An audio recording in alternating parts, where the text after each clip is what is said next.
Okay बच्चों welcome back in new lecture. अच्छा बच्चों, लास्ट क्लासेस में हम लोगों ने सम सेफ्टी फीचर्स ऑफ इलेक्ट्रिसिटी हम लोगों ने डिस्कस किए थे, जिसमें हमने बच्चों फ्यूज़ का डिस्कस किया था डिटेल में। इसी तरह सर्किट ब्रेकर को डिस्कस किया था, अर्थ वायर को डिस्कस किया था, purpose of earth wire discuss किया था। और इसके अलावा बच्चों हमने लास्ट में एक डबल इंसुलेशन, ठीक है, ये भी सेफ्टी फीचर है एक इलेक्ट्रिसिटी का, इसको भी हमने डिस्कस किया था, जो अर्थ वायर को रिमूव करने के काम आता है। ठीक है, तो बच्चों अगर हम लोग ये डबल इंसुलेशन किसी भी डिवाइस में यूज़ करते हैं तो अर्थ वायर यूज़ करने की ज़रूरत नहीं होगी। ठीक है। अच्छा बच्चों, एक और सेफ्टी फीचर है जिसे हम कहते हैं बच्चों स्विच। ठीक है, तो बच्चों स्विच भी एक सेफ्टी फीचर है, जो किसी भी डिवाइस में अगर आपने करंट को स्टॉप करना है, करंट के फ्लो को स्टॉप करना है, तो आप स्विच यूज़ करेंगे। ठीक है, तो बच्चों स्विच का ये स्विच का बच्चों सिंबल है इलेक्ट्रिकल सिंबल। ठीक है, ये स्विच का इलेक्ट्रिकल सिंबल है बच्चों। अगर आपके पास स्विच इस तरह से है, ठीक है, तो बच्चों इसका मतलब क्या है, सर्किट के अंदर करंट फ्लो कर रहा है। ठीक है, तो ये इसको हम क्या कहते हैं, क्लोज स्विच। ठीक है, क्लोज सर्किट। ठीक है, क्लोज सर्किट, तो इसका मतलब सर्किट के अंदर करंट फ्लो कर रहा है। ठीक है, और अगर बच्चों ये कंडीशन है स्विच की, तो इसका मतलब है ओपन स्विच, ओपन सर्किट। ठीक है, तो बच्चों ओपन सर्किट का मतलब क्या है कि इस वक्त करंट फ्लो नहीं कर रहा। ठीक है, तो स्विच भी एक तरह की सेफ्टी डिवाइस है, जो किसी भी सर्किट में करंट को स्टॉप या करंट के फ्लो के लिए, फ्लो को स्टार्ट करने के लिए यूज़ होती है। ठीक है बच्चों, तो सर्किट का इलेक्ट्रिकल सिंबल ये। अच्छा बच्चों, एक इंपॉर्टेंट बात, circuit, fuse, circuit, switch, fuse, circuit breaker, बच्चों जितनी भी ये इलेक्ट्रिकल अप्लाइंसेस हैं, सेफ्टी अप्लाइंसेस हैं या सेफ्टी डिवाइसेस हैं, ये सब हम लोग लाइव वायर में कनेक्ट करते हैं। ठीक है, ये सब की सब बच्चों हम लोग लाइव वायर के अंदर कनेक्ट करते हैं। बच्चों इससे रिलेटेड एक क्वेश्चन है, अगर वो मुझे क्वेश्चन नज़र आ जाता है तो बच्चों मैं आप लोगों को दिखाता हूँ वो क्वेश्चन। ठीक है, तो बच्चों वो क्वेश्चन हम लोग देखेंगे तो हमें बात क्लियर हो जाएगी हमारी। ठीक है, अच्छा बच्चों, यहीं पे एक क्वेश्चन है जो करंट इलेक्ट्रिसिटी, ये रहा बच्चों, ये देखें बच्चों, ये क्वेश्चन है। ठीक है, इस क्वेश्चन को आप देखें, ये देखें यहाँ क्या कहता है बच्चों, इस क्वेश्चन में कह रहा है कि विच circuit shows the correct position for the fuse and the switch in the lighting circuit of a house. ठीक है, तो बच्चों देखें ये लाइव वायर है। ठीक है, ये आपके पास क्या है बच्चों, दूसरी वायर कौन सी बच्चों, दूसरी आपके पास न्यूट्रल वायर है। ठीक है, लाइव वायर इंटर करेगा करंट को और न्यूट्रल वायर से। तो बच्चों देखें फ्यूज़ तो आपका बच्चों फ्यूज़ और स्विच की करेक्ट पोजीशन बतानी है।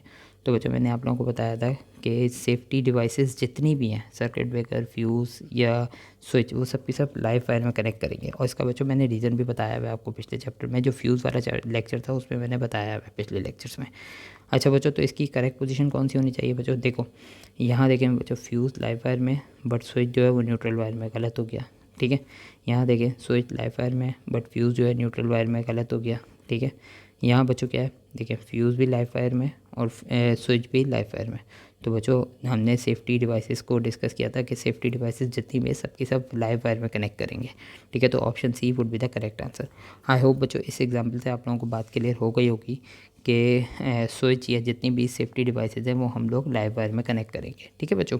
अच्छा बच्चों, नेक्स्ट हमारे पास जो एक कुछ लास्ट टॉपिक्स जो हैं वो इस चैप्टर के रह गए हैं। जैसे फ़र्ज़ करें कि आपके हमने सीरीज़ और पैरेलल कनेक्शन ऑफ रेजिस्टर्स तो हम लोगों ने डिस्कस किया था, लेकिन बच्चों सम टाइम ऐसा होता है कि एक ही सर्किट के अंदर, ठीक है, एक ही सर्किट के अंदर आपको सीरीज़ सर्किट भी मिल रहा होता है, मतलब कुछ रेजिस्टर्स होती हैं वो सीरीज़ में कनेक्टेड होती हैं और कुछ रेजिस्टर्स जो हैं पैरेलल में कनेक्ट होती हैं।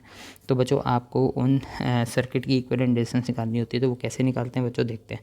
तो बच्चों यहाँ देखें, यहाँ आपके पास क्या है बच्चों, ये दोनों रेजिस्टेंस पैरेलल है और ये रेजिस्टेंस सीरीज़ में इन दोनों के साथ। ठीक है, तो बच्चों हमारा क्वेश्चन क्या है कि पूरे सर्किट की इक्विवेलेंट रेजिस्टेंस फाइंड करनी है। तो बच्चों कैसे करेंगे, पहले जो पैरेलल है ना बच्चों, इनकी रेजिस्टेंस फाइंड करते हैं। तो बच्चों ये क्या आ जाएंगी, ये आ जाएगी बच्चों 1/R इक्विवेलेंट, और बच्चों R इक्विवेलेंट को हम कह देते हैं बच्चों R टोटल। ठीक है, तो बच्चों ये क्या आ जाएगा 1/4 + 1/4। ठीक है, तो यहाँ क्या आ जाएगा बच्चों 1/R total, that would be equal to 4, 1 + 1, और बच्चों 1/R total is equal to 2/4, और कैंसिल करेंगे तो 1/2, और ये क्या हो जाएगा बच्चों 1/R total is equal to 1/2, और क्रॉस मल्टीप्लाई करेंगे तो क्या हो जाएगा R total would be equal to, ये आ जाएगा बच्चों 2 ओम।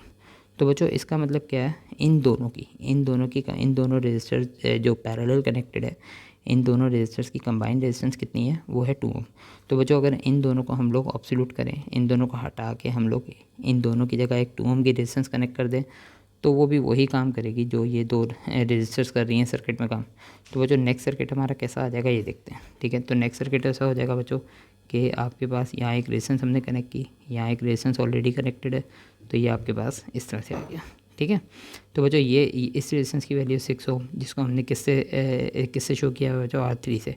और बच्चों इन दोनों की जगह क्या आ जाएगा, इन दोनों की कंबाइंड रेजिस्टेंस कितनी है, 2 ओम। तो बच्चों ये आपके पास कितनी है, ये इसको हम R टोटल कह देंगे 2 ओम। तो बच्चों अब क्या है, बैटरी का जो पोटेंशियल है वो वही होगा। अब बच्चों ये दोनों रेजिस्टेंस कैसे आ गई बच्चों, ये दोनों सीरीज़ में आ गई। तो बच्चों सीरीज़ में इक्विवेलेंट रेजिस्टेंस फाइंड करने का तो फॉर्मूला आसान है। तो बच्चों ये क्या आपके पास 2 + 6। तो बच्चों इस पूरे मतलब इस पूरे सर्किट की इक्विवेलेंट रेजिस्टेंस कितनी हो जाएगी बच्चों, 8 ओम। ठीक है, तो इसका मतलब क्या है, इसका मतलब ये है कि बच्चों इन दोनों रेजिस्टर्स को अगर मैं हटा के इस सर्किट के अंदर एक ही रेजिस्टर कनेक्ट कर दूँ 8 ओम की, तो बच्चों वो रेजिस्टर भी 8 ओम की रेजिस्टर भी वही काम करेगी जो काम ये दोनों रेजिस्टर कर रही है। ठीक है, तो बच्चों फाइनल हमारे पास सर्किट डायग्राम क्या हो जाएगी, फाइनल सर्किट डायग्राम हम इन दोनों रेजिस्टर को हटा के एक ही रेजिस्टर कनेक्ट कर देंगे जिसकी वैल्यू कितनी होगी, 8 ओम। ठीक है बच्चों, तो बच्चों ये आपके पास इक्विवेलेंट रेजिस्टेंस आ गई है। ठीक है, तो हमने इस सर्किट की इक्विवेलेंट रेजिस्टेंस फाइंड की। पहले जो रेजिस्टर्स पैरेलल थी उनको हमने उनका कंबाइन जो टोटल रेजिस्टेंस है वो हमने फाइंड की। और फिर बच्चों जब हमने उस उन पैरेलल रेजिस्टर्स को हटा के टोटल रेजिस्टर मतलब इसके इक्विवेलेंट जो है एक ही रेजिस्टर कनेक्ट की, तो हमने देखा बच्चों ये दोनों रेजिस्टर क्या आ गई बच्चों, सीरीज़ में आ गई। फिर हमने क्या किया बच्चों, दोनों जो सीरीज़ में रेजिस्टर आई हैं उनका हमने सीरीज़ के फॉर्मूले से इक्विवेलेंट रेजिस्टेंस फाइंड किया, तो हमारे पास पूरे सर्किट की कंबाइंड रेजिस्टेंस आ गई। आई होप बच्चों बात समझ में आ गई होगी। बच्चों इसी तरह का एक और क्वेश्चन है, उसको भी देखते हैं। ठीक है, इसी तरह का बच्चों एक और क्वेश्चन है, आप लोगों को सर्किट डायग्राम भी बनानी आनी चाहिए। बच्चों इस सर्किट में क्या है बच्चों, इस सर्किट में देखें, इस सर्किट में पहले वाले सर्किट में क्या था बच्चों, 2 रजिस्टर्स पैरेलल थी और उनके साथ एक रजिस्टर सीरीज़ में थी। अब बच्चों यहाँ क्या है, ये 2 रजिस्टर्स बच्चों कैसी हैं, सीरीज़ में, और थर्ड रजिस्टर जो है वो इन दोनों के साथ पैरेलल है।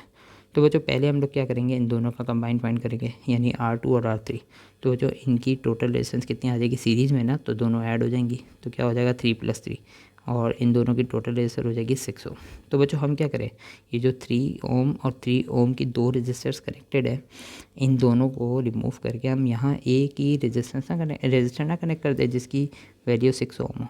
तो बच्चों ये जो 6 ओम की रेजिस्टर होगी, ये सर्किट में इस पोजीशन पे वही काम करेगी जो ये दोनों रेजिस्टर्स कर रही है। तो बच्चों ये सर्किट, ये डायग्राम हमारी फाइनल कैसी हो जाएगी, आफ्टर दिस मॉडिफिकेशन ये डायग्राम कैसी हो जाएगी बच्चों, ये ऐसे आ जाएगी। ठीक है, ये आ गया, और उसके बाद क्या हो जाएगा बच्चों, दोनों की जगह पे ये आ गया। ठीक है, और ये आ गया। ठीक है, तो बच्चों ये आपके पास आ गया। तो बच्चों R1 की वैल्यू कितनी है, वो है 2 ओम, और बच्चों हमने इन दोनों को रिमूव करके इन दोनों की जगह पे एक ही रजिस्टर कनेक्ट कर दी RT के नाम से, दैट इज़ 6 ओम। ठीक है, तो बच्चों अब ये दोनों रजिस्टर कैसे आ गई हैं, ये दोनों रजिस्टर आ गई हैं पैरेलल। ठीक है, तो इन दोनों को पैरेलल के फॉर्मूले से हम लोग इन दोनों की इक्विवेलेंट रेजिस्टेंस फाइंड करते हैं, 1/R equivalent that is equal to 1/2 + 1/6। ठीक है, तो 1/R equivalent is equal to, आप दोनों का एलसीएम लेंगे तो कितना आ जाएगा बच्चों, 6। तो यहाँ क्या आ जाएगा बच्चों, 3 + 1, और बच्चों यहाँ क्या हो जाएगा, ये हो जाएगा बच्चों 1/R इक्विवेलेंट, और ये किसके इक्वल हो जाएगा बच्चों, 4/6। और बच्चों ये कैंसिल करते हैं, 2 × 3, तो ये क्या हो जाएगा 1/R equivalent is equal to 2/3। और बच्चों जब हम लोग इसे रेसिप्रोकल करेंगे तो ये क्या हो जाएगा 3/2, दैट इज इक्वल टू 1.5 ओम। तो बच्चों ये कितना आ गया, इस पूरे सर्किट की कंबाइंड रेजिस्टेंस कितनी आ गई बच्चों, 1.5। तो बच्चों अब इन दोनों रजिस्टर्स को हटा के, जबकि इन दोनों रजिस्टर्स की कंबाइंड रेजिस्टेंस कितनी है, वो 1.5 है, इन दोनों रजिस्टर्स को रिमूव करके इन दोनों की जगह एक ही रेजिस्टेंस कनेक्ट कर दूँ, जो हमारे पास कितनी हो बच्चों, 1.5 ओम की।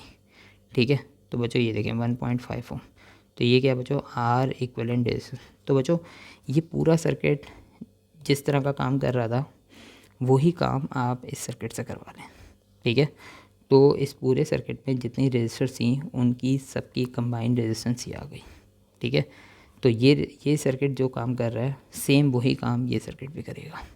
ठीक है बच्चों, आई होप बच्चों आप लोगों को कंबाइंड रेजिस्टेंस निकालनी आ गई होगी। ठीक है, जो आपकी मतलब अगर एक सर्किट के अंदर कुछ रजिस्टर सीरीज़ में हो और कुछ रजिस्टर्स पैरेलल में हो तो उन दोनों की कंबाइंड रेजिस्टेंस भी निकालनी आ गई होगी।